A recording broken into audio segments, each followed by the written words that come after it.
To change the icon's style or shape on POCO X7 Pro, we need to use a custom theme, because there is no setting that allows you to change just the style of icons. So let's get into the Themes app. Over here at the top, make sure that you have themes selected, and let's look for a cool theme that has interesting icons. So let's say I'm gonna choose this one. Maybe let's choose something different, perhaps this one. This looks quite nice.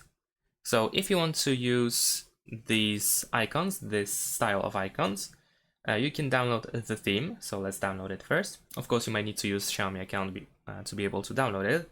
But before we apply, we can also customize it. So let's press customize, and we need to see if there is an option to use only icons. So we want to disable lock screen and home screen and system, and then we can just keep icons, and let's apply. There we go, theme applied. But if you go back, you will see that my wallpaper is still there, and only the theme for icons has been changed. And that's pretty much it.